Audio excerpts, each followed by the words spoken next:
allegiance and stand to do so. I pledge allegiance to the flag of the United States of America and to the republic for which it stands, one nation, under God, indivisible, with liberty and justice for all.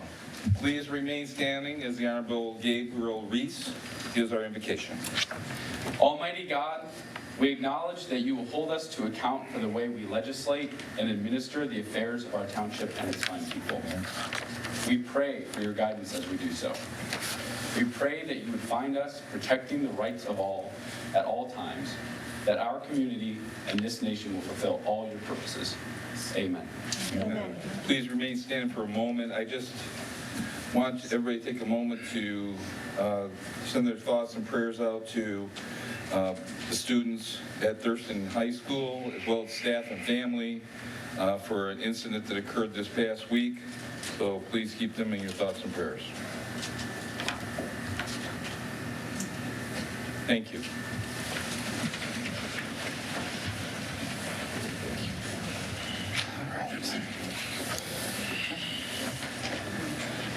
Clerk Sanders, please take the roll. Treasurer Kavanaugh. Here. Trustee Jackson. Here. Trustee Reese. Here. Trustee Taylor. Here. Trustee King. Here. Clerk Sanders here. Supervisor McCray. Here, quorum is present. The next, we have the approval of the agenda. I would like to, before we go to that, I would like to make sure we moved agenda item number 6 to new business number 13.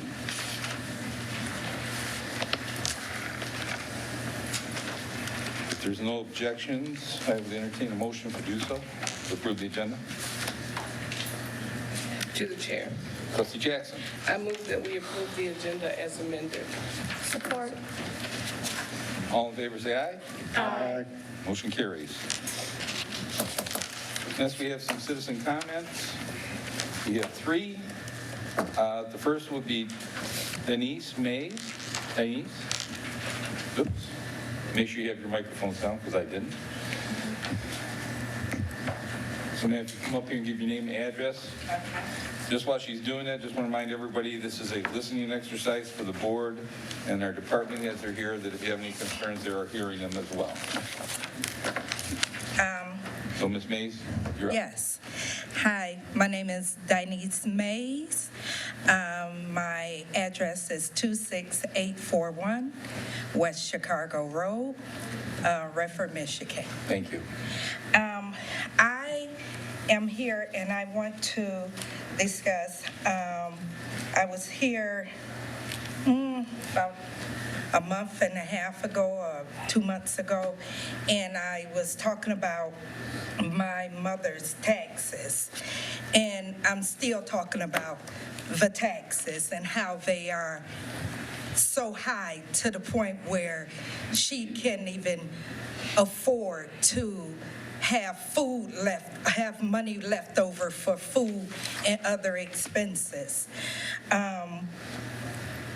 I'm very concerned about the 10.4 mil that we currently are being taxed for the police and fire pension. I want to know, do the obligation meet the taxation? Do the taxation meet the obligation?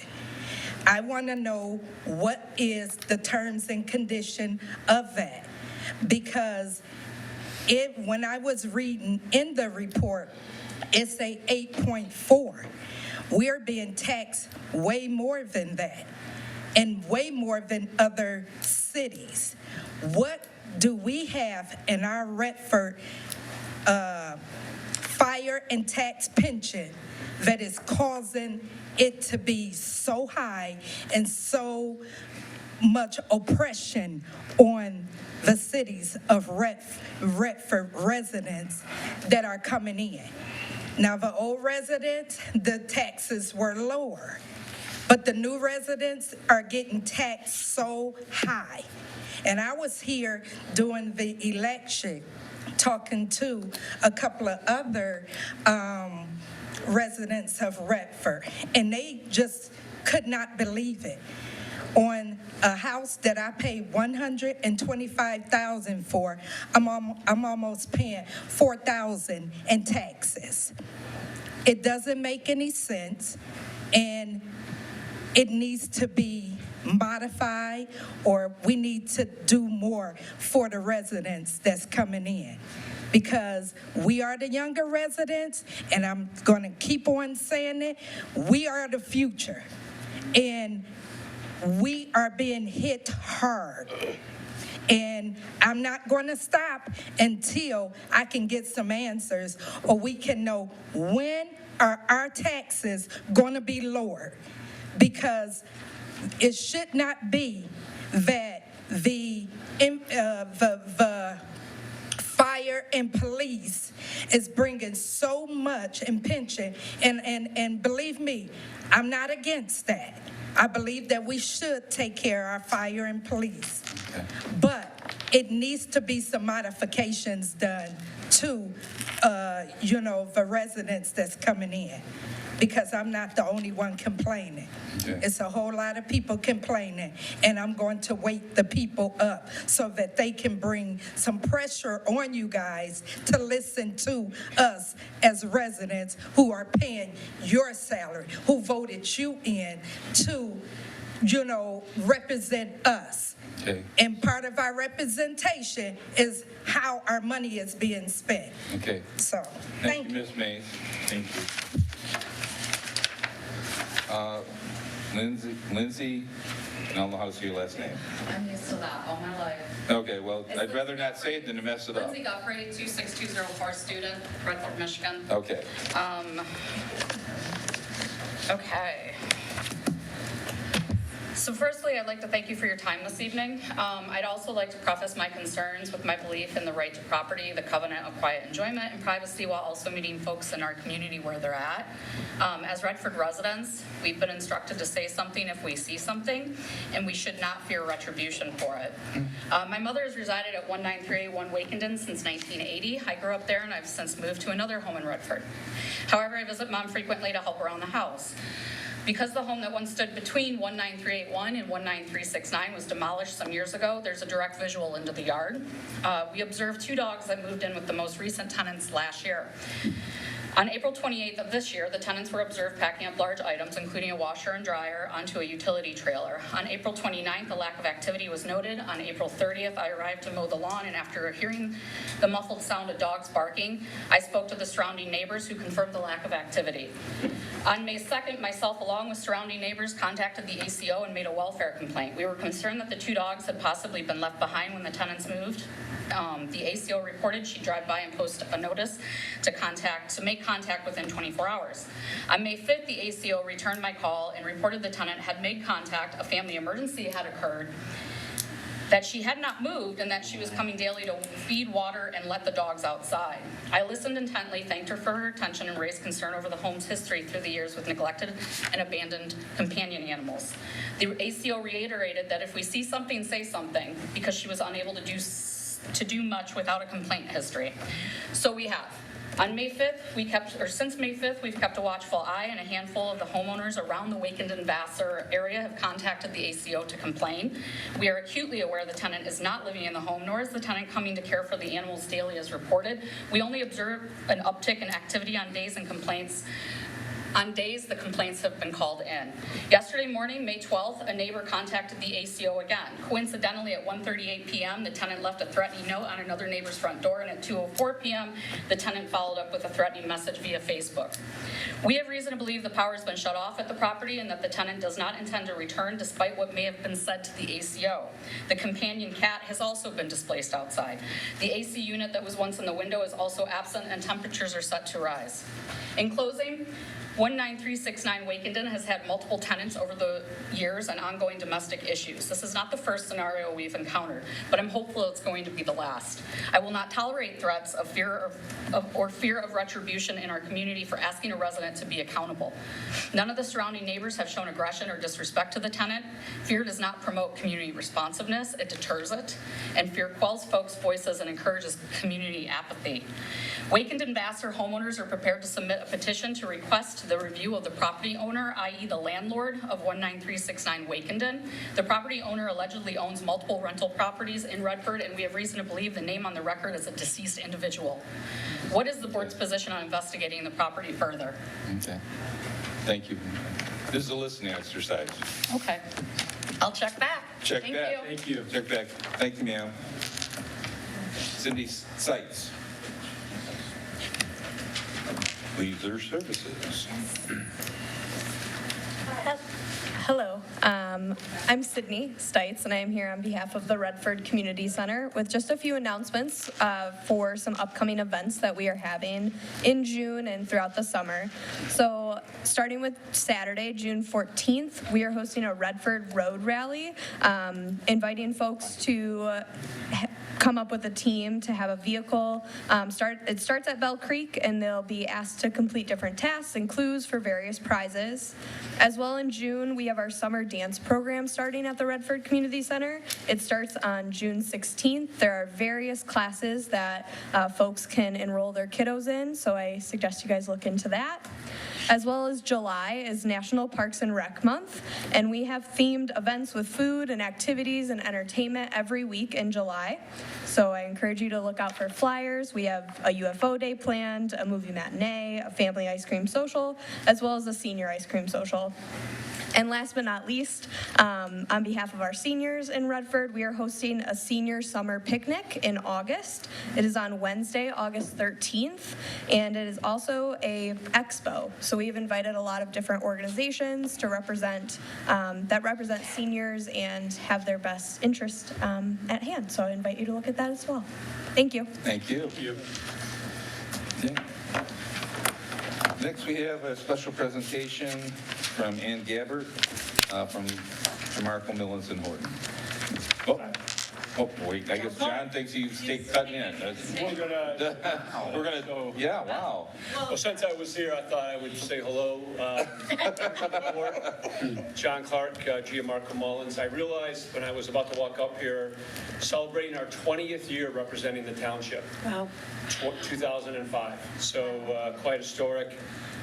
So today, Ann and I, my partner Ann Gabbert, are here just to briefly touch on some of the accomplishments, things that we oversaw over the last 12 months.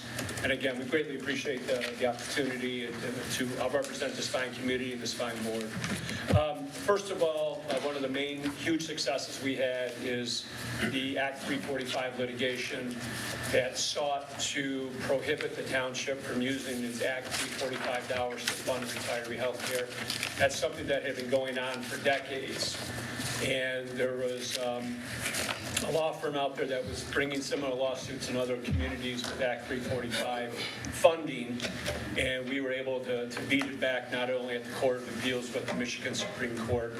Huge victory. Had we lost that, the township really had two fairly dire options. One is potential, I hate the B word, but bankruptcy. It's several $1 million a year that we spend on retiree health care.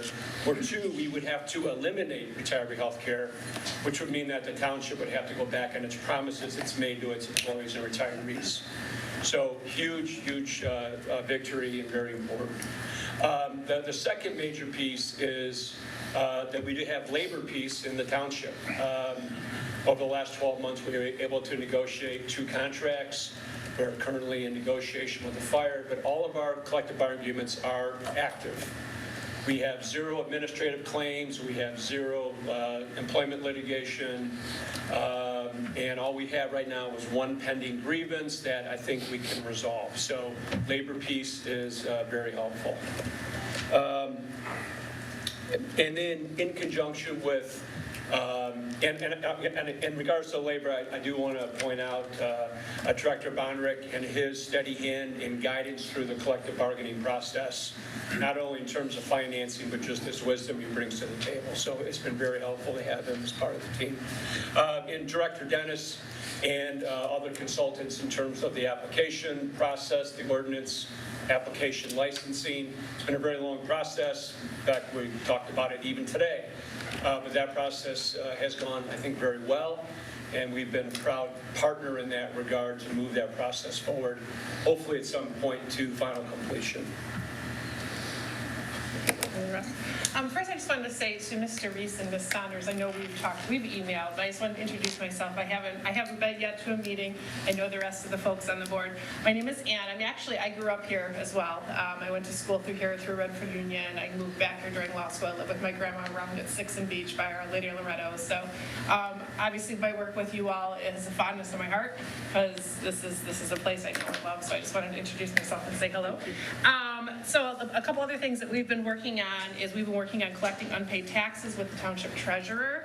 I also have been working with doing a lot of the quiet title work for the homes that have had unpaid taxes, so that we're collecting those homes or collecting the taxes or the homes in hopes of getting the homes back to resident or potential residents of Redford. So that's good. We continue to have a good relationship with the 17th District Court with our prosecutions and our tickets and the blight matters. We work well there with that. And we are also continuing to work on the development of the rec center. I know everyone's excited about that. I've worked with, preparing new contracts. There's new things, new programming that's going to be, so that's exciting. In addition, I've worked a lot with Chief Mansfield.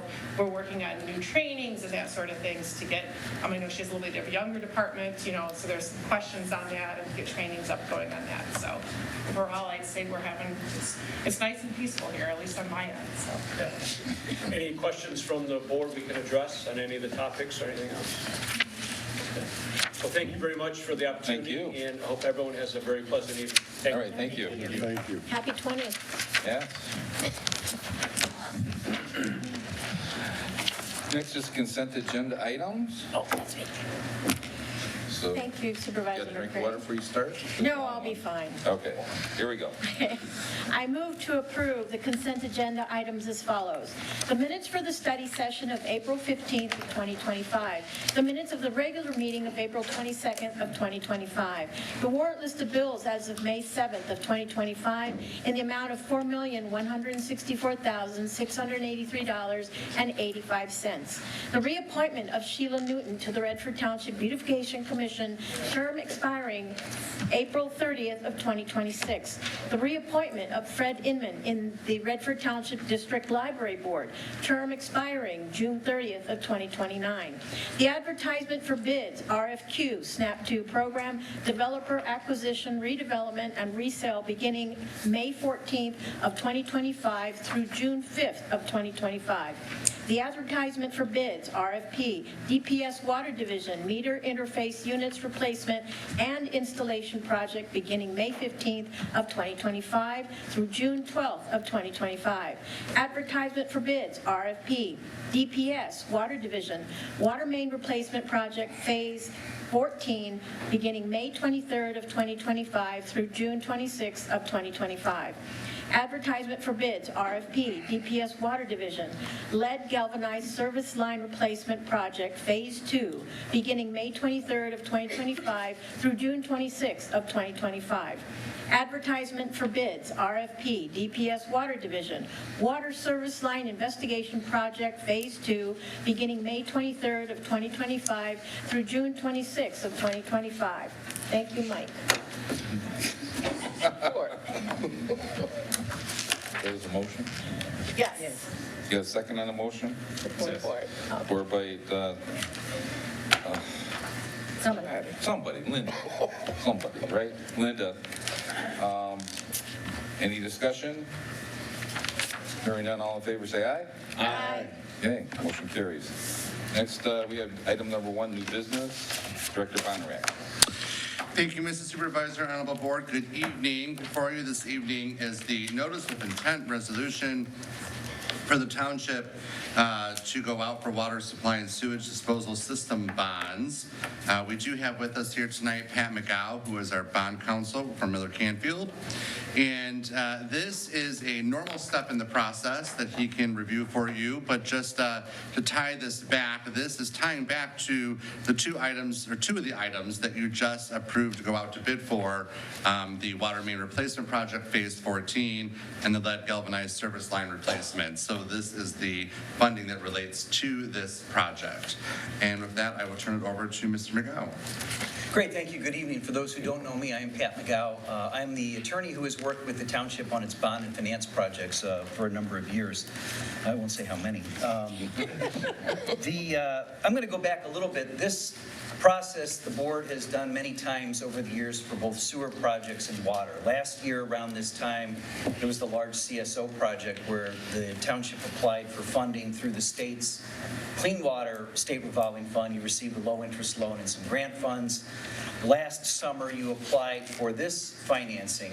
At the time, the township was looking at a project of about $13.8 million, and the state approved at that time a loan of $11 million something and about $2,750,000 in grants and principal forgiveness.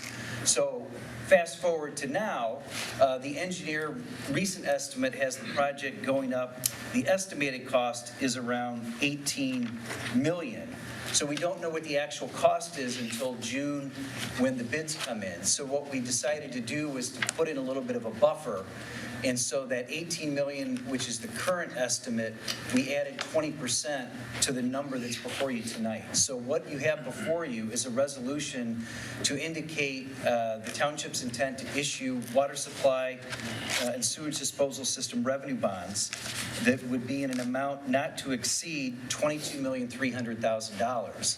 This will be, the state has essentially allocated that $2,750,000 grant in forgiveness, and whatever's left we're hoping to get as part of a loan.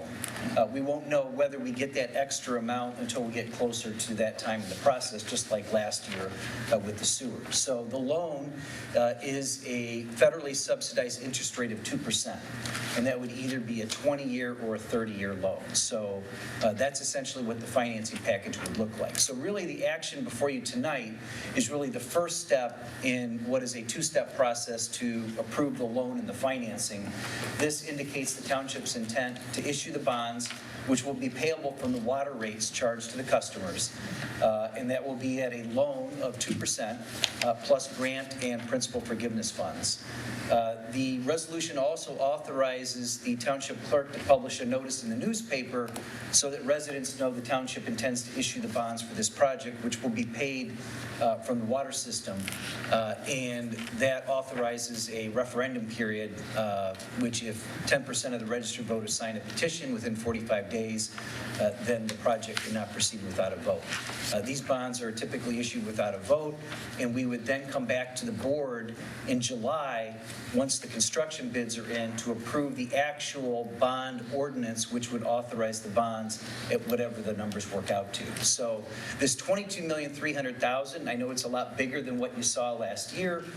We hope that we don't need that much. That's the current estimate plus 20%. And then the state will only allow the loan and the borrowing to be at whatever the confirmed construction contract prices are, plus a 6% contingency. So we're hoping that number comes down when we come back to you in July with the actual construction bids.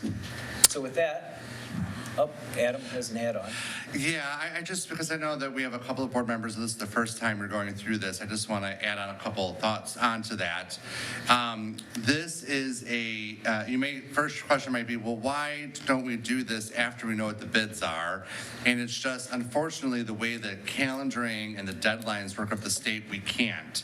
We have to go out for the notice of intent now. We can't wait for those bids to come back, or we may not get the funding from the state to begin with. So it's just kind of that dance we have to go through.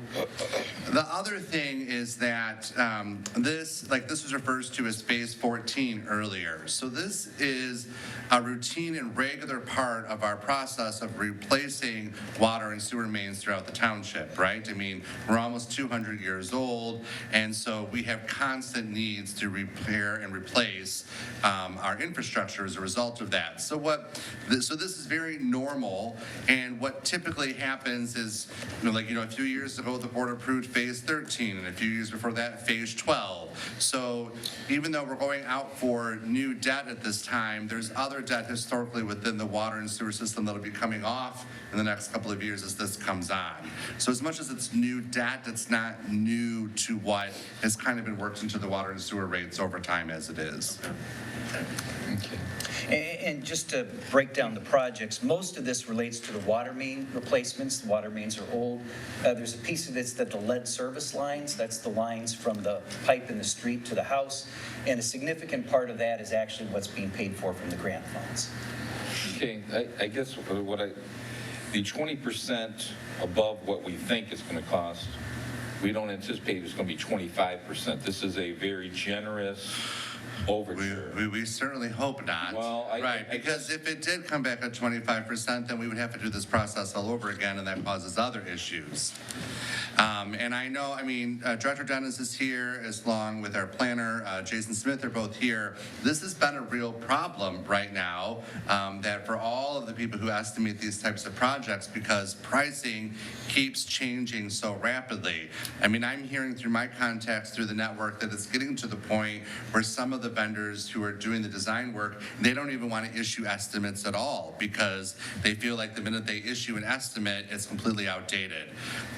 Whether that's due to supply chain issues or uncertainty in the markets, not really clear, but we saw that happen to us with the CSO basin last year, where the numbers came in significantly higher. Yep. And so I think 20% is a really healthy cushion, but that potential always exists that we didn't provide enough cushion. Okay, but no matter what the cushion is, we're locked into the 2%. That part should. We are locked into the 2% for the original amount that the state approved. Now, which means that the other portion, we could have to go out to the regular bond rates for.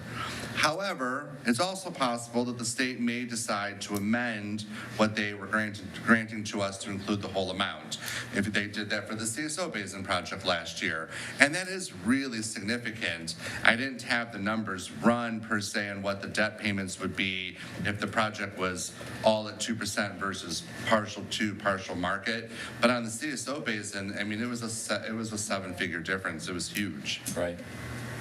Questions from the board? To the chair. Treasurer Kavanaugh. I have a question, but also I have a comment. I think it's also indicative about our infrastructure is how many main breaks we've had this year also. So that is something that we have to be very cognizant about, how we need this work to be done. My question is, I noticed that you said that the clerk will be putting it in the newspaper. What if we don't have a newspaper? Is there anything that we can advertise beyond the newspaper in order to comply? Yeah, great question. The answer is no. So we've got it set up for the Detroit Legal News, Okay. which is what most communities are now using for these types of legally required publications. And there was an attempt several years ago. Many people say, well, newspapers are a little outdated. The reality is that the state law says it has to be published in the newspaper, and they tried to change those laws years ago, but the newspaper lobby fought back. They need those legal notices from governmental units to go in the newspaper, and so it has to go in the newspaper. And talking with Adam, you're using the Detroit Legal News for these things. You have to publish, as are a number of other communities in the area. All right, thank you. Other questions from the board? Chair, Trustee Jackson. what's going to determine whether it's a 20-year bond or a 30-year bond? Yes, so that's actually the township's choice. I think once the numbers come back with what the costs are, you can then, we'll work with the administration to pick whether we go with the 20 or 30. The nice thing is, it is the same rate either way, which is not usually the case, but again, because you qualified as what they call an overburdened community, because your rates are, higher than average. Most of the people that got funding were overburdened communities, but that's what allowed you that lower interest rate of 2%, whether it's a 20-year or a 30-year. So that's a decision that would be made as we get past the bidding stage, and that would be in the bond ordinance that you would be considering in July. And at this point, Trustee Jackson, I'm not sure which way I would recommend to you. Historically, this type of work we've done in 20-year bond chunks. So there's an argument to be made that that's what we normally do. However, we also don't normally have projects like the CSO Basin going on at the same time. So, and with that 2% interest rate, well, yes, we would be paying more interest over that time. The difference may not be that substantial. So we will certainly want to look at both options. Have a good number. We can't really go any further out than that because the life expectancy of the line itself doesn't support it. Other questions from the board? To the chair. Treasurer Kavanaugh. We also have to be cognizant that Eagle has raised their rates as well, and that's going to reflect on our water budget as well. So it's all intertwined. Yes, that'll be Yay. coming to you next month, right? To the chair. Trustee Reese. So if for some reason the bids do exceed with the 20% buffer and we have to start this process over again, does that mean we might be delayed by a year on this project? I guess I just want to make sure. I would say, I don't know that you would necessarily start this process over. We have several options. Let's say it came in at, say, 24 million, something crazy. What is most likely would be scaling back the project to the available funding. That might mean less lead service lines in this program, one less water meter, something like that, to the extent it could be broken up. To Adam's point, if we are hopeful that the state will, whatever the number is, bump the loan up to that amount, so we would get the entire project within that 2% plus the grant funds. But if they didn't, then we might have the option to go and do a separate financing. But I think the intent would be that we would want to be in this year's program because, the state runs these programs annually, and you never know what next year's interest rate or grant funding is going to be. So I would say that we would very likely proceed with a financing this year. It's just a question whether we would need to scale it back. And related to that, that's an excellent question, and Director Dennis and our engineer, Kelly McRobb, they did think about that specifically. So actually, the RFPs have the main project and alternates, so that if we are in that predicament, you can decide which pieces you want to move forward with right now. Great, thank you. Other questions from the board? Hearing no questions, what's the pleasure of the board? To the chair. Trustee Reese. I move approval of the notice of intent resolution to issue water supply and sewage disposal system revenue bonds in an amount not to exceed $22,300,000. Support. Support by Treasurer Kavanaugh. The motion on the floor is for approval of the notice of intent resolution to issue water supply and sewage disposal system revenue bonds in the amount not to exceed $22,300,000. Any other discussion? Hearing none, roll call vote. Clerk Sanders, yes. Trustee Reese. Yes. Trustee Taylor. Yes. Trustee Jackson. Yes. Treasurer Kavanaugh. Yes. Trustee King. Yes. Supervisor McCray. Yes, motion carries. Thank you. Great, thank you. Thank you all. Director Dennis. Mr. Supervisor, Honorable Board, I'll put these on. In front of you tonight is a approval for a special use permit for a marijuana retail establishment to be located at 15752 Telegraph Road, applicant MR003, also known as Vibrant Cannabis. The applicants have appeared in front of the Planning Commission. We did hold a public hearing, and the Planning Commission did make its recommendation at their last meeting. Minutes were, April 3rd. The minutes were approved, and they are in front of you at this time. They did meet all of the criterias as stated under the special use permit, and also if you do have further questions, I didn't add that Mr. Smith is here, who is our township planner, if there are any additional questions as before. They have met, the Planning Commission went through, reviewed the buffer distances, restrictions, site plan, layouts, the special use permit, the 6 requirements were all stated. And the the Planning Commission did make their recommendation in regards to meeting all of the current criteria under the special use permit. Questions from the board? Hearing none, what is the pleasure of the board?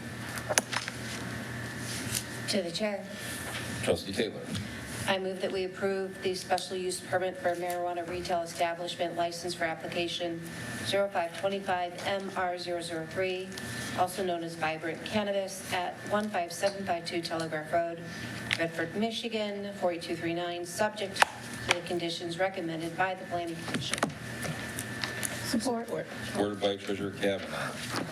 The motion is for approval of the special use permit for marijuana retail establishment license for applicant 05-25, approval, MR 003 Vibrant Cannabis at 15752 Telegraph Road, Redford, Michigan, 483, at Redford, Michigan, 48239, subject to the conditions recommended by the Planning Commission. Any other questions? To the chair. Trustee Taylor. Not a question, just a statement to the owners of the property. I just want to thank you for your investment into this property to improve it. I want to thank you for meeting all the criteria that the Planning Commission put you through for your multiple appearances in front of the Planning Commission, and your new plans for the property are beautiful, and I appreciate the effort of making all the changes that were requested of you. Any other discussion? Roll call vote. Trustee King? Yes. Treasurer Kavanaugh? Yes. Trustee Jackson? Yes. Clerk Sanders, yes. Trustee Taylor? Yes. Trustee Reese? Yes. Supervisor McCray? Yes. Motion carries. Next, Director Dennis. Mr. Supervisor, also in front of you today is a application for a special use permit for a massage services business, applicant 01-25. The applicant is Yingshu Zhang, which will be located at 25773 West 8 Mile Road. The applicant did jump through a few hoops that they had to comply with. They did bring all of the required signatures, held a public hearing on April 3rd, and they did appear in front of the Planning Commission. It was recommended by the Planning Commission to make the approval, to make the recommendation that the applicant has met all of the current special use permit items that are listed within our ordinance to open a business in Redford Township. And the applicant is here if you do have any questions. She is here, as well as Mr. Smith. Okay. Questions from the board? Well, I guess I'll start. Mike, it's been a while since we've had a massage service business come into township. You are Okay? correct. So I guess, for me, it's nice to meet all the criteria, but I'd like to hear from the applicant, if she'd be ever so kind, to talk about her business for a moment, or Mr. Smith, however you want to do that. Also, Mr. Gasso, who is the property Gasso. owner. This is Mr. Smith, I'm sorry. No, Yeah, but, Smith is back there. Smith's in the back row. oh, he's over there. I know that guy. Anyway, so if the applicant or somebody would like to speak Ms. Zhang and. about the Yeah, business. Mr. Gasso. Oh, you got it. Pull the mic down so it's Hi, easy hello. for you. Hi, how are you? My name is Yingshu Zheng, 30420 Dover Avenue, Warren, Michigan. Okay. I just make a small business. Please help me. Okay. So, do we know, well, go ahead, yes, you go ahead, just speak, please. My name is Naji Gasso, if any assistant, I'll be able to help her. Okay, good. Thank you. So do we, I don't recall, but do we know what the hours of the business is already? Is that in the packet as well? Yes. I've never seen it. Go ahead. The hours, Monday through Saturday will be 9 to 8, and Sunday 10 to 7. Okay, and what is the youngest age that can come into the establishment for massage? It's a deep tissue massage. Pardon me? 下属 deep Tissue massage. Yes. So, but the age, How old? how old is the youngest? Just For all the- clients. Customer. Your customers, your clients. Oh, 21, 22. Oh, it's the youngest. Yeah. 20, 21, 22 and up. Yes. Okay. Any other questions from the board? Through the chair. Treasurer Kavanaugh. Does she have other businesses in other parts of Michigan? I have before. not now. Oh. I saw them. Oh, okay, and before, where was it? Oh, this Telegraph 7 Mile. Oh, okay. I saw them many years. I guess, yes, many years ago. Yeah, thank you. Okay, thank you. That's it. Other questions from the board? To the chair. Trustee Taylor? Are you a licensed massage therapist? Yes. Thank you. Yeah. Other questions from the board? Okay. I will also add, yeah, this business will be located in a plaza at 8 Mile and Beach Daily. It's east of Beach Daily on 8 Mile. It's a plaza that Mr. Gasso owns. They've been working very hard on this for many, many months, and have jumped through some hoops for this. And you are correct, Mr. Supervisor, we have not had a applicant in this field in some time.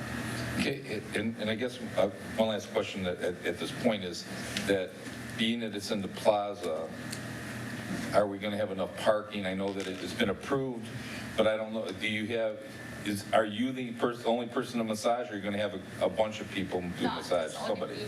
Just you? Yeah. So it's not like we're going to have 10 people in there to get a massage because we only have one masseuse. You'll be too tired. All right, good. Any other questions from the board? Hearing none, what's the pleasure of the board? To the chair, Trustee Jackson? I move for the approval of a special use permit for a massage services business for application 01-25 Yingzhu Sheng at 25773 West 8 Mile Road, Redford, Michigan 48240, subject to the conditions recommended by the Planning Commission. Support. Supported by Trustee Taylor. So the motion is approval of the special use permit for massage services business for applicant 01-25 Yingzhu Xin at 25773 West 8 Mile Road, Redford, Michigan 48240, subject to the conditions recommended by the Planning Commission. Is there any other discussion? Roll call vote on this, please. Treasurer Kavanaugh? Yes. Clerk Sanders, yes. Trustee Taylor? Yes. Trustee Reese? Yes. Trustee King? Yes. Trustee Jackson? Yes. Supervisor McCray? Yes. Thank you very much. Thank you. You're welcome.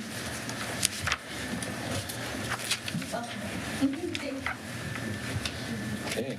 Chief Mansfield, you are up. Yay. Good evening, Honorable Board. First on the agenda for me, I know I told you last meeting I was done with dog licensing and all that stuff, but it appears that I was incorrect due to Director Bonner's astute observation that we needed a quick resolution that allows any monies collected in the fiscal 2025 year, so from June 1st through December of this year, that they be allocated and allowed to go towards the 26 licensing. And it's only due to audit purposes.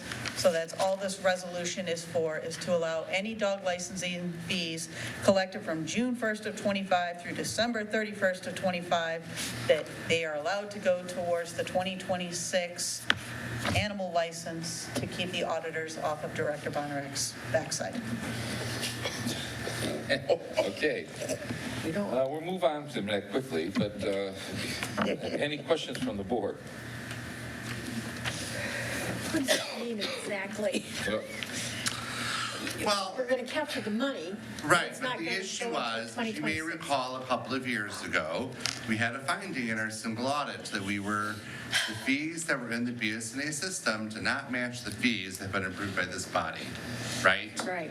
And so the issue here is that the ordinance that you passed says that licenses that you pay this year counts for this year. But this one time, but you're changing the year.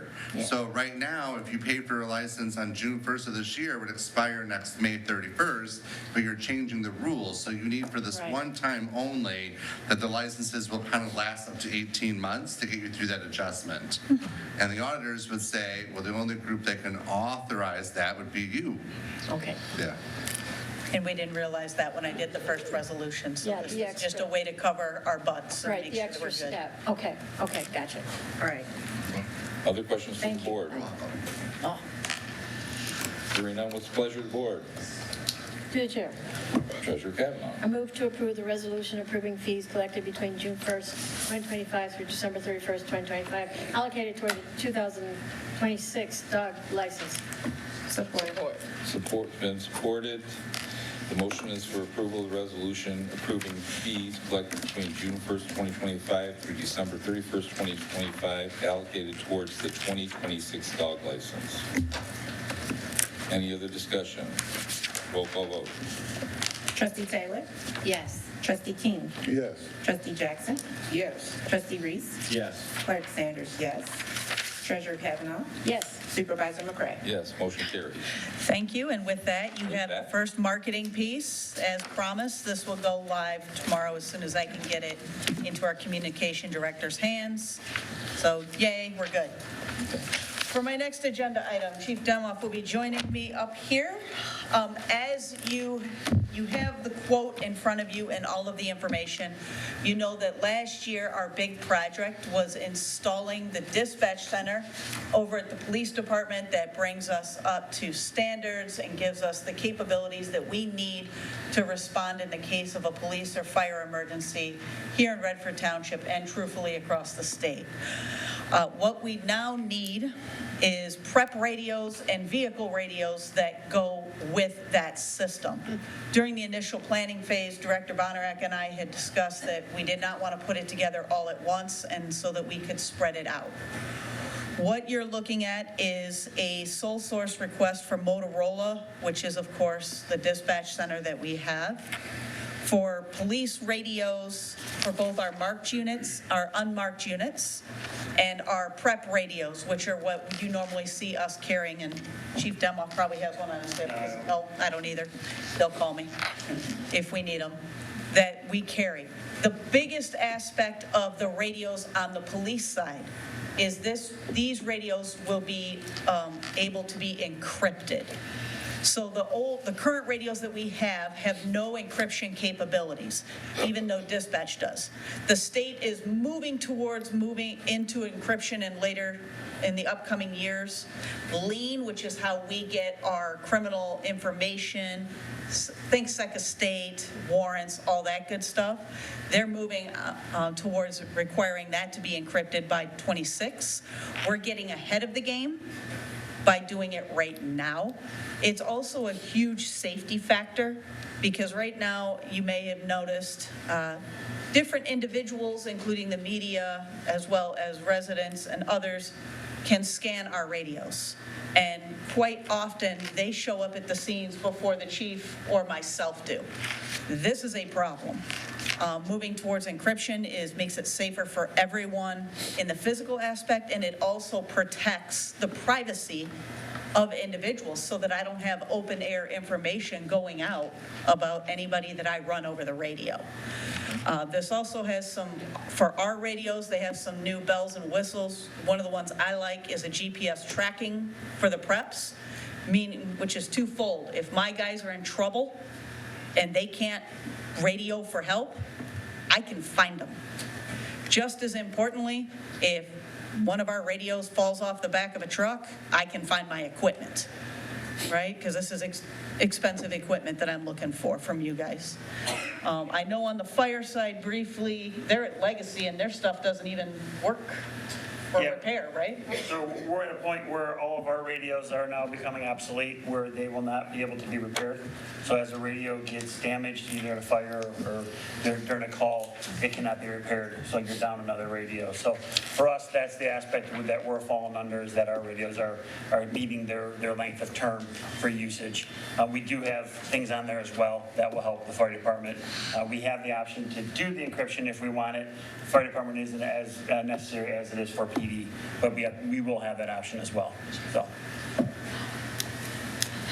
All of these are hugely important. A couple of things, the reason we're coming together in order to bring this proposal in front of you by combining our needs and combining it for a quote, Motorola was able to offer us a 40% discount. which is huge, and it was significantly larger than what the police department individually or the fire department individually was going to be able to get. Some of the things that we did do is we negotiated some terms with Motorola that includes a 5-year lease option on these pieces of equipment. Most notably, that they will not require the first payment until our next fiscal year, which is huge at this point in time.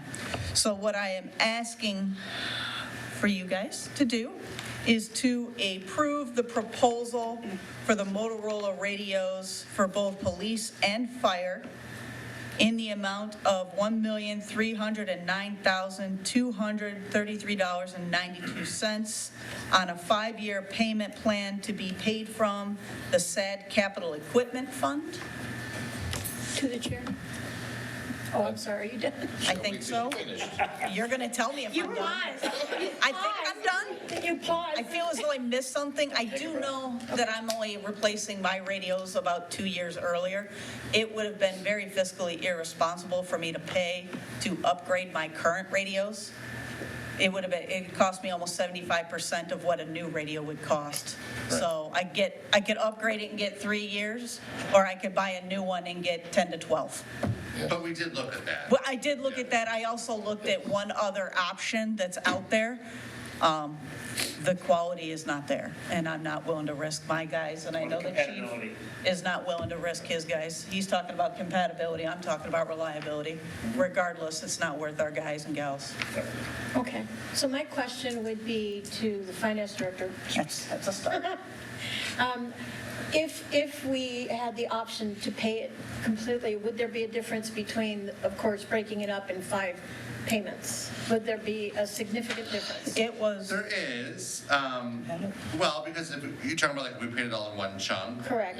So if we paid it all in one chunk, it's the $1,309,000. If we paid over 5 years, we're paying just under 1.5. So the cost to us of doing it over the 5 years is about $200,000. So we would save about $200,000 if we paid for it all up front, and or if we paid it off early. And I'm certainly not saying at this point that that isn't a potential possibility, just depending on what else happens in the budget and whatnot. But I didn't feel comfortable recommending that commitment at this time.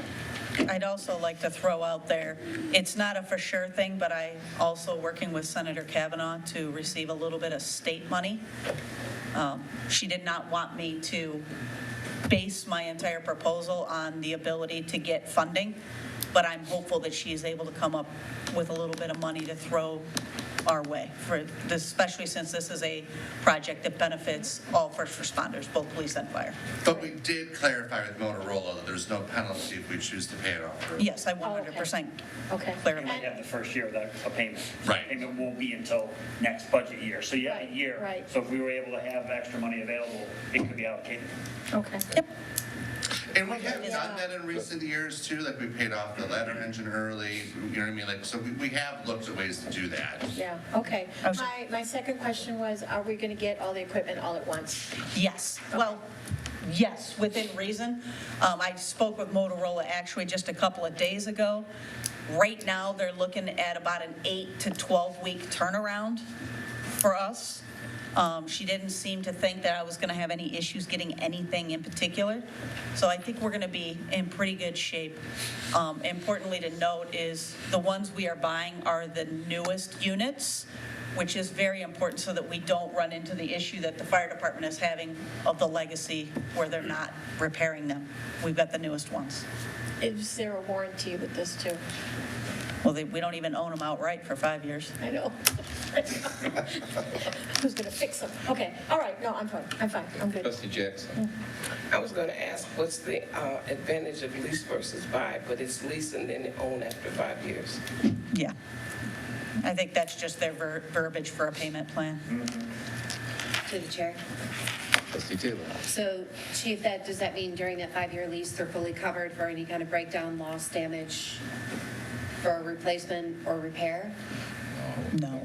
Well, if we break them, and it's not a manufacturer error, they're not going to fix them for free. Sometimes like on cell phones, you know, they get that No, while you're making payments. So no. Sometimes they have a 1 year on them, but they're not for the 5-year. but not for the 5 year. Not for the 5-year. No. Okay. Chief Demo, Yes. Chief Mansfield said that they're using the GPS feature for their radios. Are you not choosing to use the same for yours? I think we had it on ours as well. I believe they did. I believe we did have it on ours as well. Is that something that could help prevent a tragedy such as what happened with Brian Wilkie getting lost in a building situation, GPS? Or does that just put him in that building and not if he gets disoriented and lost It within a won't building? pinpoint that closely. Okay. That option is on our SCBA packs. So on our SCBA packs, we have a monitor. So I'll know where they are in the building. So let's say they're over at Steel Industries, whether they're on the first floor, second floor, what corner, I'll know within, I think it's 20 feet of where they are down. Whereas with the radio, I don't think it gets that close. I think it's a general location of, it was in this area. Basically an address, not Yes, not close within enough that to address kind of where thing. that would help find the radio if we drop it. Okay. But not necessarily to pinpoint in a residence, because they'll put it on Kinlock, okay, we're on Kinlock. Yeah. So, yeah. And so the life expectancy of these radios, you say, is about 10 to 12 after, initially for this particular ones that you're getting? Mine are. Yes. Yes, yes, and yes. Okay, thank you. Other questions from the board? To the chair. Trustee Reese.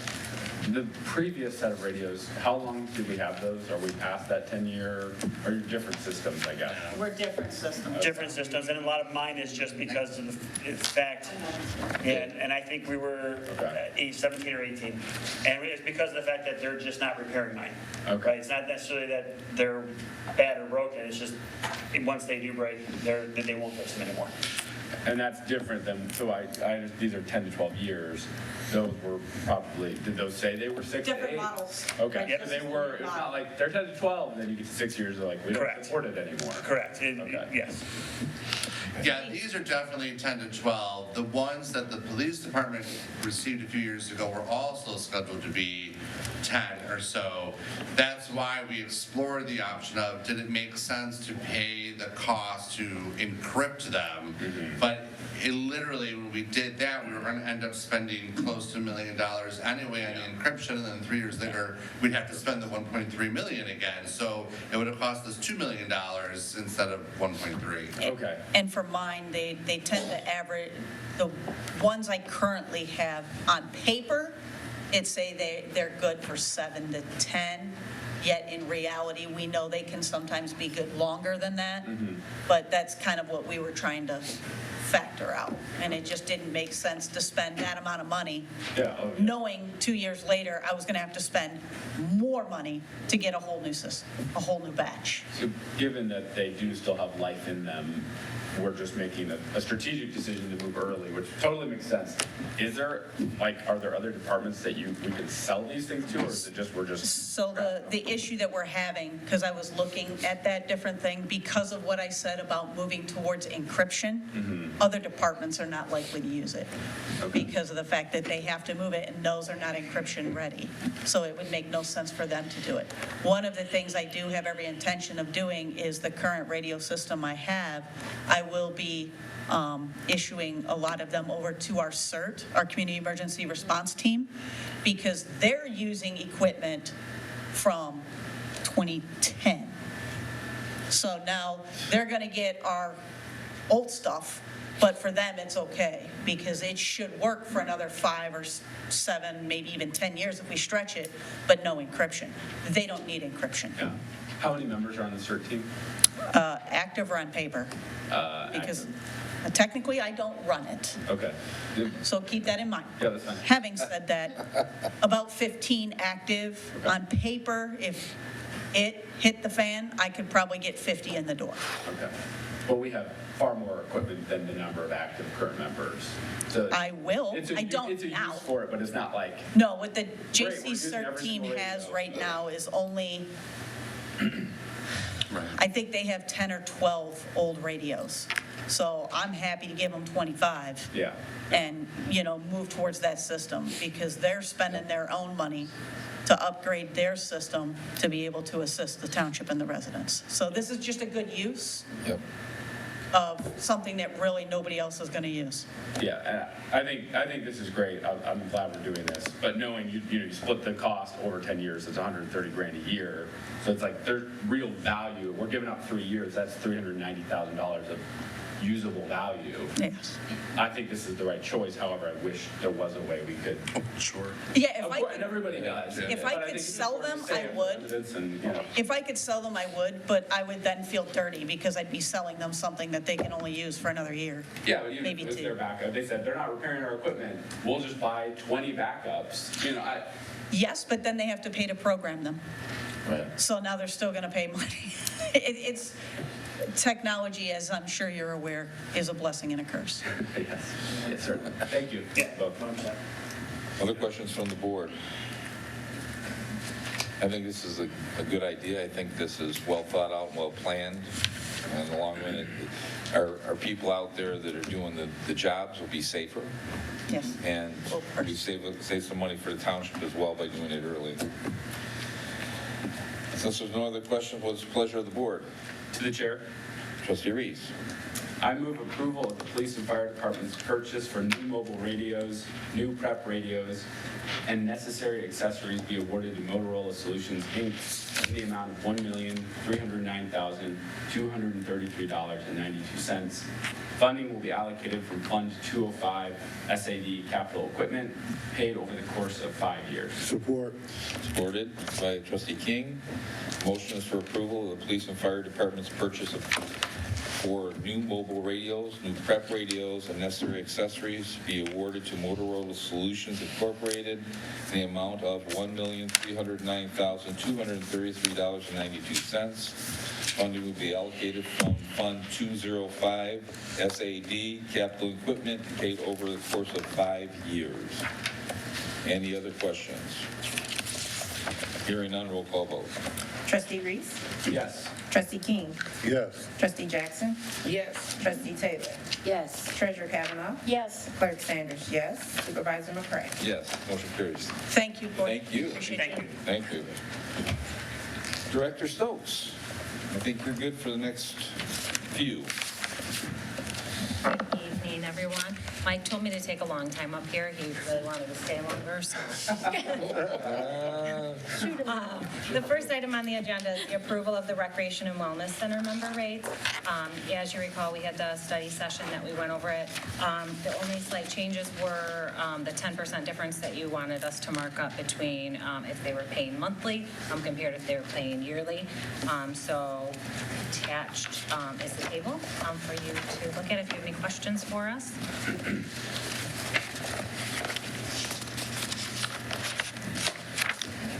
So we did have a study session on this. We talked about it at length. So I think at least the general impression I got at the study session with the adjustments that were requested, that this seems like a reasonable amount. So any questions from the board? To the chair. Trustee Reese. Just a comment. Thanks for all the work on this, and thanks for collaborating with us in that study session. I think it was a valuable time, and I'm excited. I think this is a really affordable option for residents. So hoping and excited to see lots of people take advantage of it when we open up. Yeah, thank you. And I appreciate all of Director Bonner's work and specifically George Carderas. He did a ton of work on the back end of it, making sure that our prices were up to date. And so, kudos go to them as well. Thank you. Any other questions from the board? To the chair. Trustee Taylor. Teresa, have we decided when the board approves the new rates, when they will be posted and you'll start taking pre-memberships? Yeah, so we're going to take pre-memberships through November 1st because we want to make sure, we talked about this at the study session too, so those pre-memberships will get 10 free passes, or buddy passes, I guess to say that, and then they'll get to enter the facility 1 week prior to opening for the remainder. So we are hoping that once we get this posted, we'll be able to start at the end of the month. Okay, and all that information will be put up on the website as well as your page as well? Okay. Yeah, and they'll also, with the memberships, even if somebody is purchasing it now, they'd have to purchase it yearly in order to get that, because we're not starting it yet. Obviously, we couldn't start deducting stuff right now. And then their memberships will go into effect as of when we open.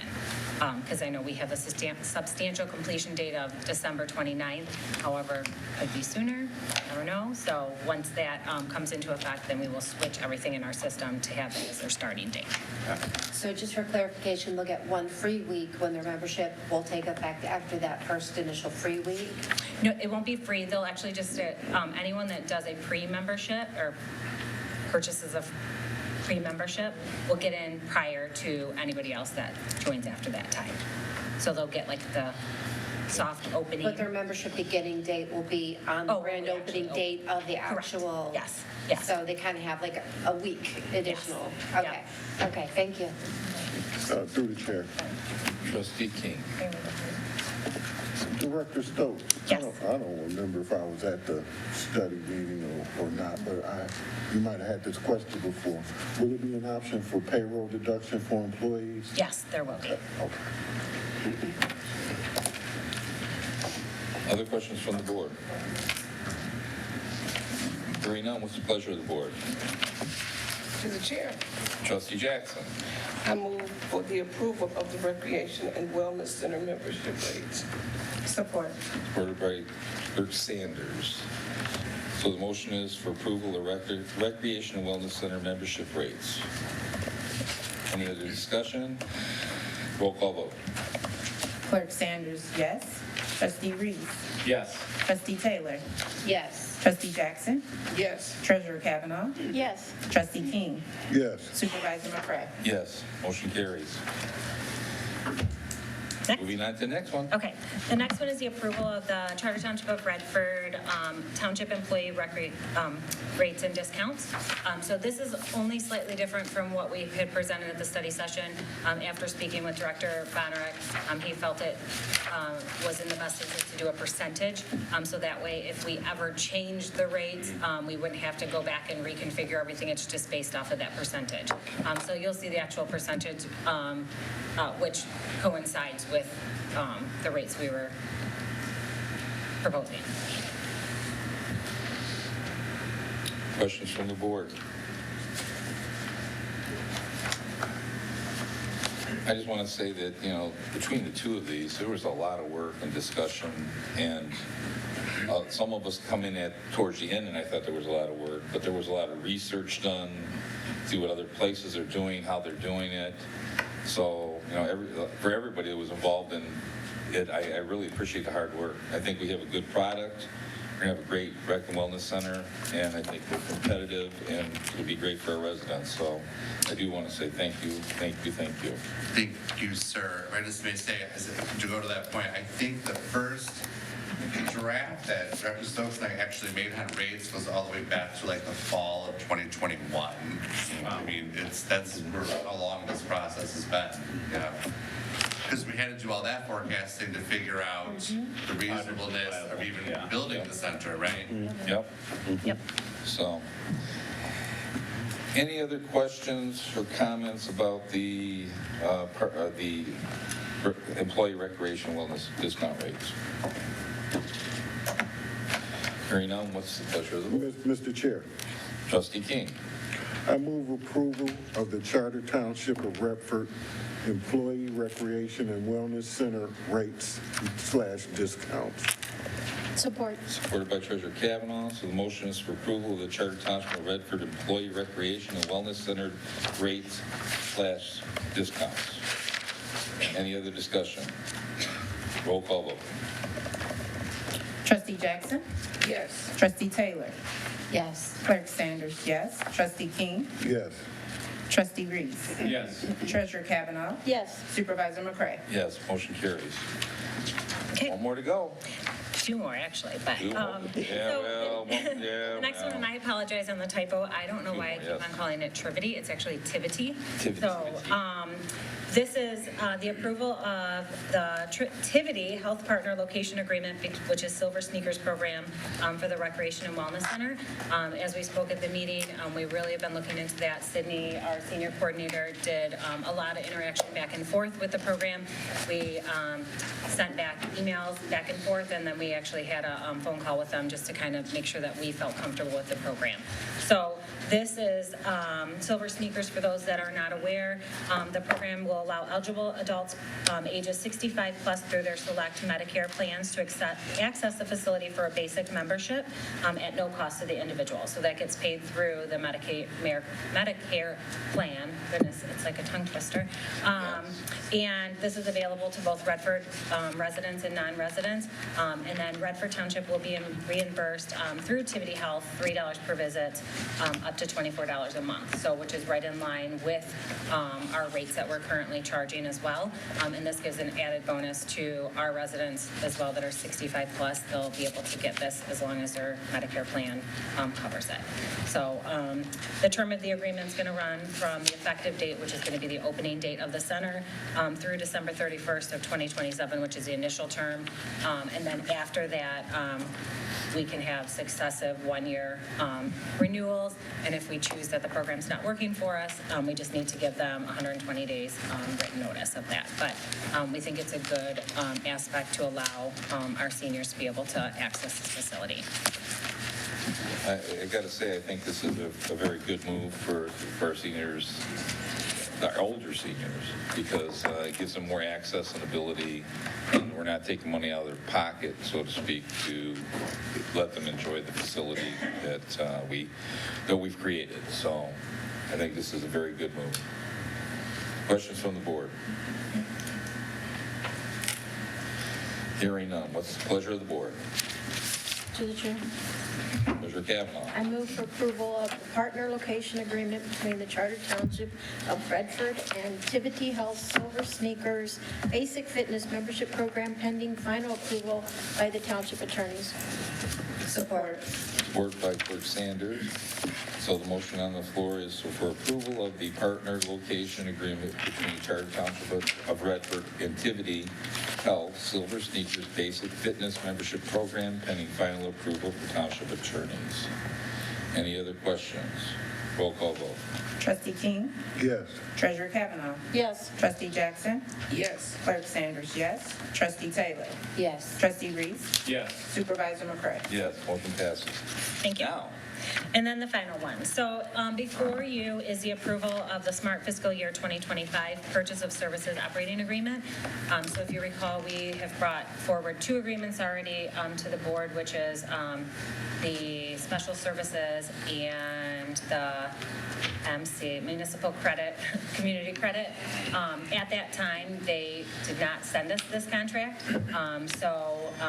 When we were looking for all of our reimbursement funds, they actually sent this over to us. So even though it states that the funding ends as of June 2025, they are reimbursing us for all of our expenses that we have incurred. So they apologize for that misstep, but that's basically playing catch up. It's the same things that we do every year with them. And then this is in the amount of $141,873. questions from the board?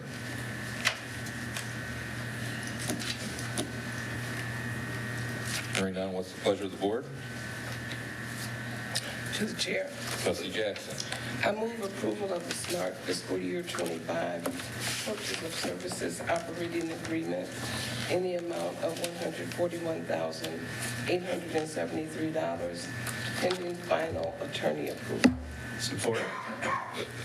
Support by Trustee Reese. Is that what you? Yep. Okay. So the motion on the floor is approval of the Smart Fiscal Year 2025 purchases of the service operating agreement in the amount of $141,873, pending final attorney approval. Any other discussion? Roll call vote. Trustee Taylor? Yes. Trustee King? Yes. Trustee Jackson? Yes. Trustee Reese? Yes. Clerk Sanders, yes. Treasurer Kavanaugh? Yes. Supervisor McCray? Yes. Motion carries. Thank you. Number 10, Ms. Gratian.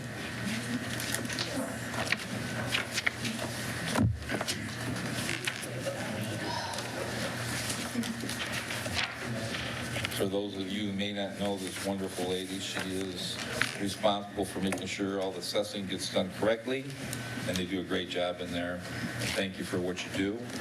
And so now you can tell us all about the poverty guidelines. So good evening. Thanks for having me here tonight. Really, this is just a revision of existing guidelines. So there was a policy that was passed via resolution in 2021, which enabled us to carry over our guidelines each year for the poverty exemption. But as I mentioned in my meeting with you all in February, we are going through a state audit right now. So we have already submitted our information for that audit and heard a response. The only item on their list was our poverty guidelines. They requested that one line be taken out of our poverty guidelines under the asset test. So everything else was fine. So it's specific to the asset test, and it's the line that reads, "The applicant shall not have ownership interest in any real estate other than the primary residence being considered for exemption." This line existed in 2021 when we went through the audit in the first place, but I really feel they're trying to justify their existence. But it just is what it is. So I'm here, we're meeting with them on the 27th. So I wanted to see if I could get that done prior to that meeting so we can, I'd really like to get a perfect score again. So it makes sense how it was explained to us. This isn't my only community that had this type of same wording needed to be removed, was that they didn't want a resident to be outrightly denied because they might have like a small piece of land next to the property, which makes sense. So it's an easy fix. It's not something I would have exempted, denied them for, but it does exist in our guidelines, so I'm just asking that it be revised in not only the 25 guidelines, but the policy moving forward. Mr. Chair. Trustee King. Thank you for being here. Good evening. Just for the edification of our viewers and some of the members of our audience, can you please just briefly explain what the poverty exemption guidelines and policies are? Of course. So the poverty guidelines exist to help alleviate the tax burden for low-income residents. It's not age. It's not defined by age. Anyone is eligible. There is an application and certain criteria that there's an income and an asset test, and the income basis is off of the federal poverty guidelines, and then the asset test is based on the projected 2025 taxes plus 50% for the entire household. And there's 3 times a year an individual can come in and apply: March, July, and December. They not only have to submit the application, but they need to provide the supporting documentation, which is all spelled out in the application. So then we take it to the board and have them review it, and if the application is approved, it reduces the tax burden for the resident by 50% for that year. It is an annual exemption, so they do need to reapply every year. And it's one of our few exemptions that we offer to residents. Thank you. To the chair. Treasurer Kavanaugh. Just a comment for the viewers or for new residents is that the assessing office is here at Town Hall on the first floor, right across from the clerk's office. Yes, and if I could add, the application is in our office, it's online. We're here to answer any questions because it can get confusing, and it is a lot of information that we ask for, but we can make copies in the office. We're more than happy to help people in any way we can. Thank you. To the chair. Trustee Reese. So I guess my understanding of that line has always been it was to prevent, say someone owned 10 rental properties, but through having an awesome accountant, their income was $24,000 a year because of mortgage write-offs and debt and all the things that they're doing. And this prevents that from being possible because it's just the one, you can only have one property. I guess, I mean, do you foresee that being a potential opening in that? I guess. No, I do not, because it's under the asset portion, and at the end of the day, if that additional piece of property, it exceeds in value over that projected 25, the upcoming taxes plus 50%, they're gonna be outside that threshold. And if it's another residence, typically it's going to be over that threshold, and it will, So if it's an empty lot right next to them, it could qualify. It could be But if under. it's another fully developed lot, they wouldn't end up qualifying. Correct. Okay, thank you. Other questions from the board? Well, hearing no other questions, what is the pleasure of the board? Mr. Chair, Trustee King. I move approval of the resolution adopting the 2025 poverty guidelines and policy. Support. Supported by Treasurer Kavanaugh. The motion on the floor is for the approval of the resolution adopting the 2025 poverty guidelines and policy. I don't think we need a roll call on this, so all in favor? Aye. Opposed? Motion carries. Thank you for being here and explaining it again. have a good evening. Thank you. Director Dennis. Oh, how I got stuck again. Wow. And I wonder rolling your eyes over there for. Oh, did you wake up? Mr. Supervisor, in front of you is a recommendation from the Water and Sewer Department to purchase recommendation of a new sewer Vector truck. Sewer Vector truck is the big truck you see out there, big white, has huge tanks on it, water. We use it to clean out our sanitary as needed, water main breaks, other items. It has huge tanks, and we are in desperate need of one. They are quite expensive, as you see. We last purchased one in 2020, December of 2020. We had something called a gap vax, and then we didn't purchase another one since 2008. They had a bit of a gap there, I think, with the mortgage crisis and things. They didn't buy one. That is a 2008, and that is on its last legs. We normally have two of them. And so we are been pursuing to look at this quote. It is from McQueen, which we purchased our last garbage truck, our sweeper, other items from them. They're a very reputable company. And they gave us a quote from the National IPA contract bid list of $601,526. It would come, now we would not take, they still have to build it. Delivery would be August at the earliest. That's why we're coming to you earlier. Our fiscal year for water, as many of you know, is July 1st. That we work with Great Lakes Water when water rates go into effect. New rates due on July 1 through June 30th. We need this very badly. It is something that we'll keep the third one though, just for emergencies. If we're going to do some potholing for, lead investigations, things of that are smaller, we don't need to use it all the time.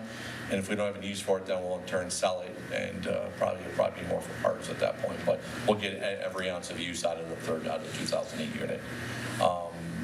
And so we're looking for a recommendation from the board. Amount of $601,526 be awarded to McQueen Equipment Company based in Lake Orion. I will say that because we had two trucks that were down, didn't we at one point? We had one that had a equipment issue in 2008 keeps tripping. It's called a regen, and it trips itself and shuts itself down. So we just bought a tool to stop that, by the way. Well, good. Well, I guess what I'm saying is that this is a valuable tool that the water department uses to be able to, Daily, to go in and clean areas out to see where the problems are, where there's a crack or break or what's going on in the sewer system. So it's a valuable tool. It's used a lot, and it's essential to make sure that we can provide good water and sewer service to our residents. It aids us in many, many factors. Yes. Mr. Supervisor. Mr. Monroy, or Director Monroy. Just to add on to that too, just so everyone knows, this is not a new request.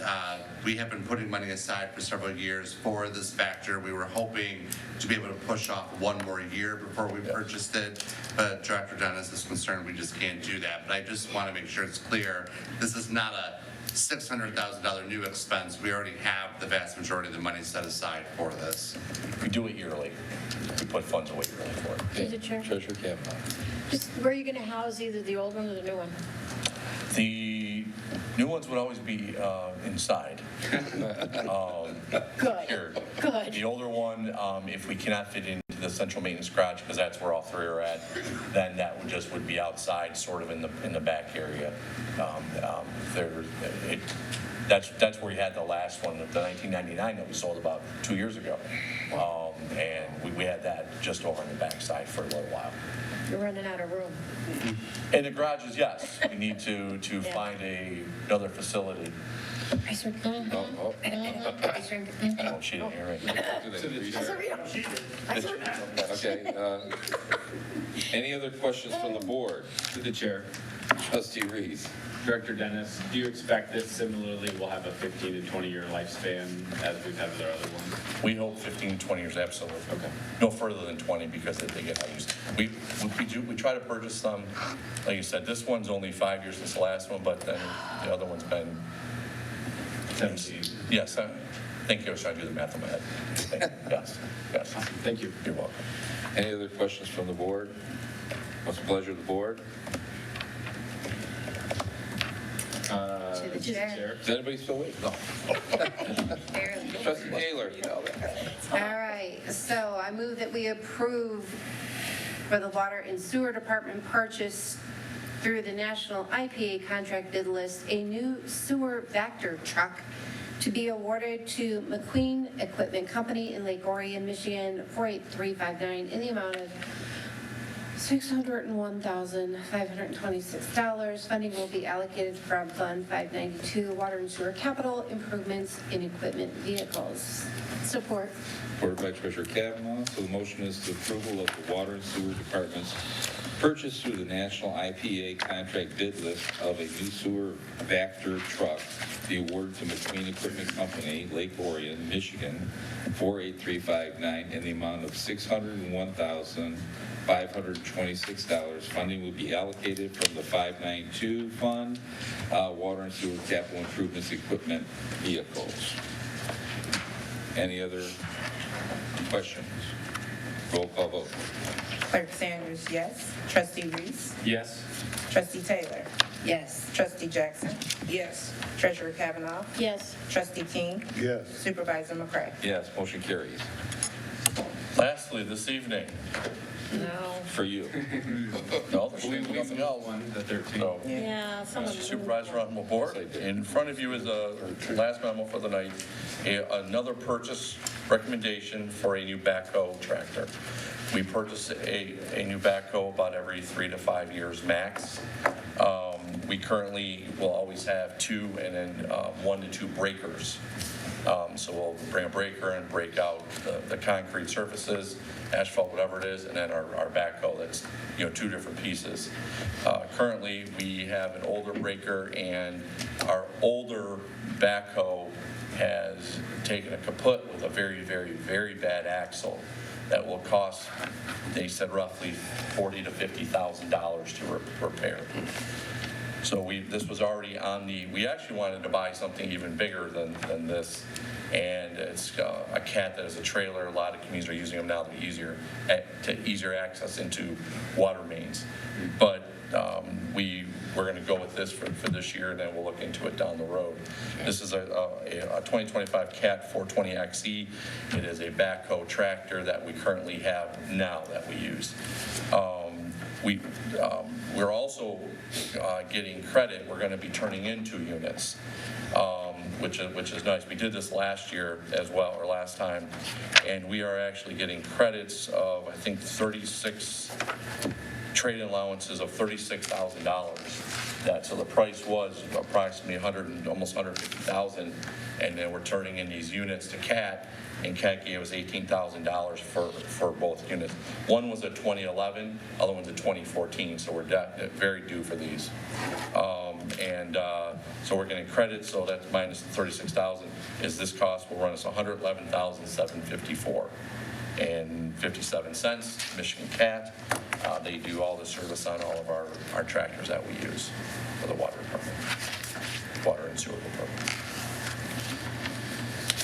Questions from the board?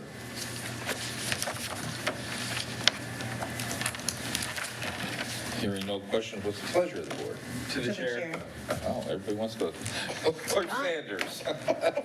I move for the approval of the Water and Sewer Department purchase through the state of Michigan bid list of a new 2025 Caterpillar 420 XE backhoe industrial tractor be awarded to Michigan CAT, Novi, Michigan 48375 in the amount of $111,754.54. Funding will be allocated from the Fund 592, Water and Sewer Capital Improvement Equipment Vehicles. Support. Supported by Treasurer Kavanaugh.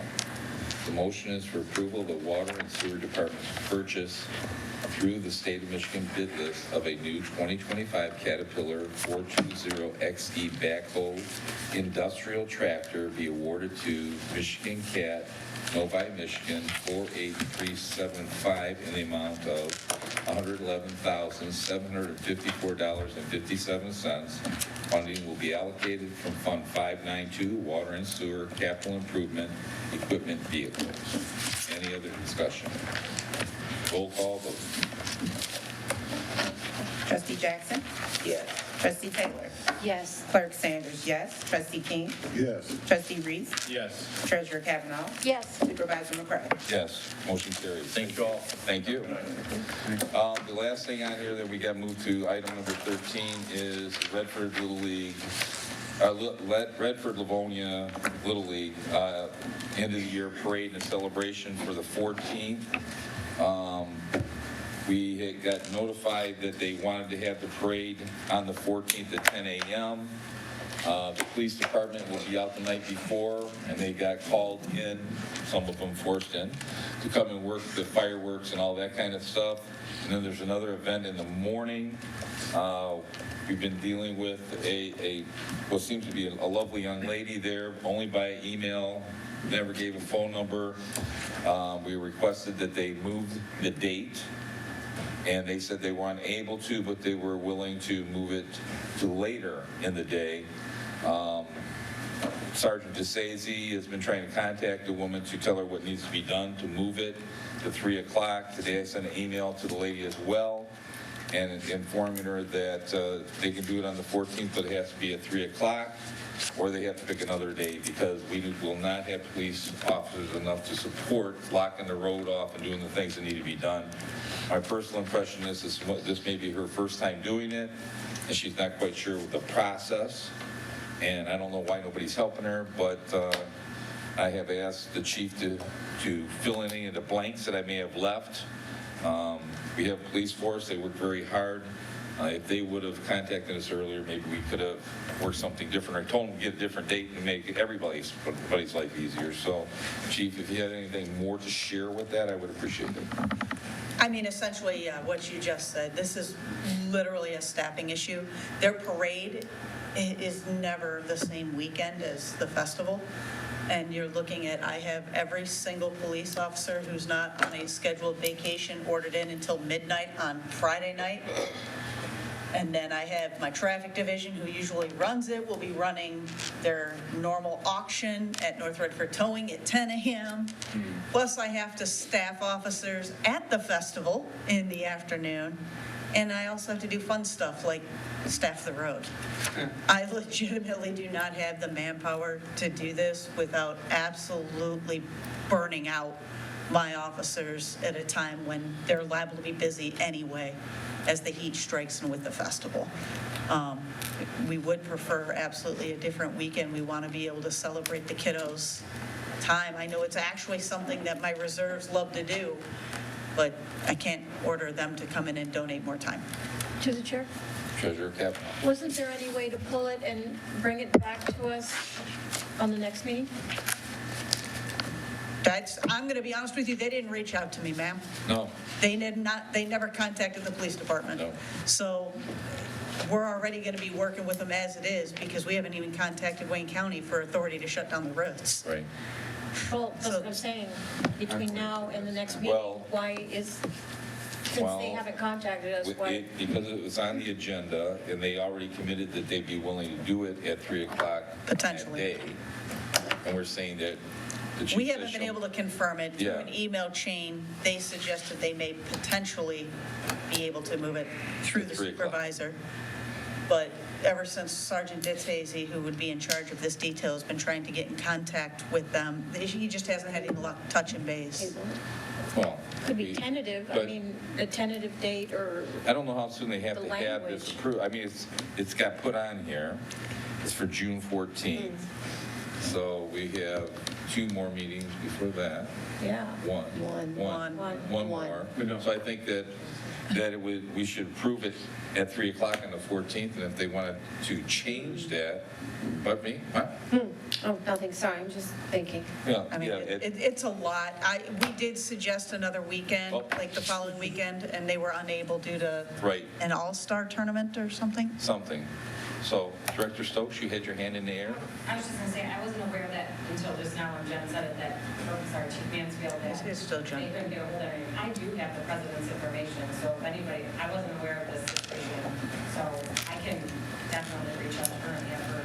Give it to me tomorrow, and then we'll play ring around the roses. But, I mean, we're really kind of where we're at as far as Yeah. overtaxing.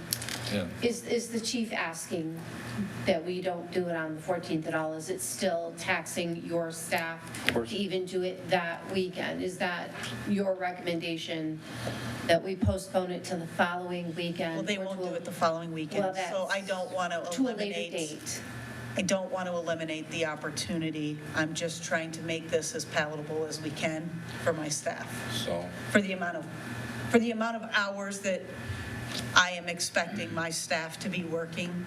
The that 14th is the weekend of Father's Day and the festival and all of that? The Father's Day Festival, the auction, I believe there's something else going on in the township that day. Is that what it is? what? Shredding. Is that, no, that may very well be it, Mike. It could be the shred date I just saw something pop up across social media.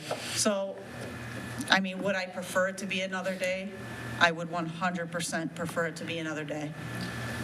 But we're trying to work We're trying to work with them because as best it's not as the we kids' can, Right? that We're it's not not saying that. that What do you weekend. say? That's a It's tough planning. weekend. It's Maybe the word's tentative, because it may or may not happen at this point, because there's no contact. So, Well, it sounds like Director Stokes, I almost Burgess you. We'll make- Director we'll make Stokes has contact. apparently more contact info. We just didn't all have this. I believe this young lady is new. Yes. And did not understand how this is supposed to work. I personally learned the hard way myself with a Redford JC project many years ago. So I get it, and that's part of why I'm trying to work with her to the best of our ability. To the chair. Trustee Taylor. Then I would make a motion that we table this until such time that the Redford Little League can coordinate an acceptable date with the police department to be able to have that parade and then bring it back to the board for approval. Okay, well, I agree. and I'm okay with that. I just want to make sure everybody knows, okay? Now the motion been second. Now we'll Yeah, talk about it. Yes. I'd like a friendly amendment to the motion. Okay. Can we postpone action on this until the 27th? Yeah, they can get a date by then. Yeah. To the next meeting? Yeah. Yeah. I don't see why not. No. That's my, I mean, from my perspective, Yeah. not from yours. All right. So I accept the friendly amendment to table the motion until the next board meeting of May 27th. Okay. support. It's been, Yeah. yes, yeah, and you amended the motion, okay. and I amend my Okay. second too. Any other discussion? Your second? My second. Yeah. So I just want to make sure everybody understands where we're going with it, because if we start getting phone calls, I want y'all to know that we're voting to table this, and if they can't do it, they can't do it, and that'll be how it is. We'll try, we're going to make Try to make something sure. happen. It may Yeah. not be that day, but we are going to work with them to make something happen so that we can let the kiddos do their parade. Yes. It is fun, and It is. they're so Great time. excited, so we want to see them be able to do it. Okay. So all in favor of the motion, say aye. Aye. Opposed? Motion passes. Thank you. All I can tell everybody is, that anybody's left, is that I appreciate those Thank you. that suffered through the whole meeting. I mean, it's really important business. I wish more residents would show up to participate, so that way rumors and social media doesn't take over our community, because a lot of that is baloney.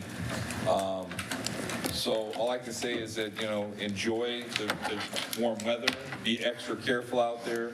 A couple times a year, I think we have to be careful with the first snowfall, when people still think it's summertime.